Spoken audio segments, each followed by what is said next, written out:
Abiria watatu wamezingirwa na maji wilayani Handeni mkoani Tanga wakati wakijaribu kuvuka eneo hilo kwa njia ya kuogelea. Kutoka Handeni, Tanga, Kasim Sonyo ana taarifa zaidi.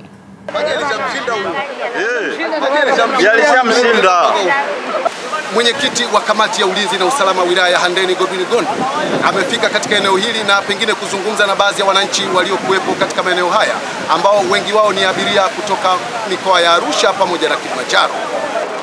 Yeye maji yamemzidia. Na hawapo hawana sehemu, hawana mti wowote wa kushika tena.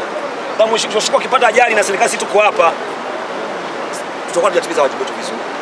Wale wananchi nawaomba usubirie maji yapite. Sawa ndugu zangu? Leo utapotea, familia yako watakabaki wanalia.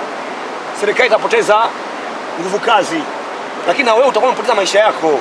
Baadaye mkuu huyo akaelezea hatua ambazo wamezichukua. Tumefunga barabara kwa muda ili maji yapungue. Na maji yakipungua yakisha kabisa, watu wetu wa wakala wa barabara Tanzania TANGA watakuja kukagua barabara kwanza ili daraja waone kama limekaa sawa sawa. Alafu ndio mtaruhusiwa kupita au mtaambiwa vinginevyo. Ito kwa wenye magari, wale wamiliki wa magari na abiria, kwa sababu kutoka hapa mpaka Tanga kwa maana ya kupitia njia ya Handeni kuna kilomita nyingi zinaongezeka. Kwa nauli ambazo zinatozwa na SUMATRA inaonekana ikawa kuzunguka kule kidogo itaongezeka gharama za mafuta. Kwa mimi nitoe wito kwa wenye mabasi na abiria wakubaliane tu kuliko kukaa hapa kutwa nzima.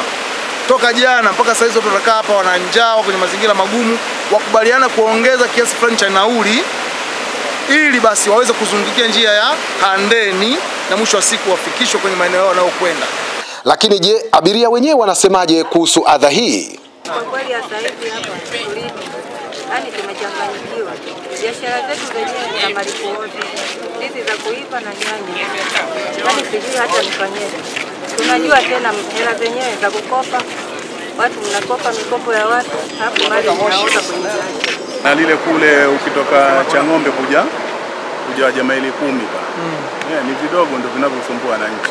Kwani kile halo limeziba lile jana lisumbua jana. Zilikaa kule Yaani kuna wengine walitoka kule. Baada ya maji kuvuka mnanino pale walivyokuja hapa tena wakakuta haya yamefurika. Wakalala hapa katikati. Yaani saa 4 tumeingia hapa. Kuna waliotoka kule kwenye foleni. Wanavuka kule wanakuja hapa wanakuta pamejaa.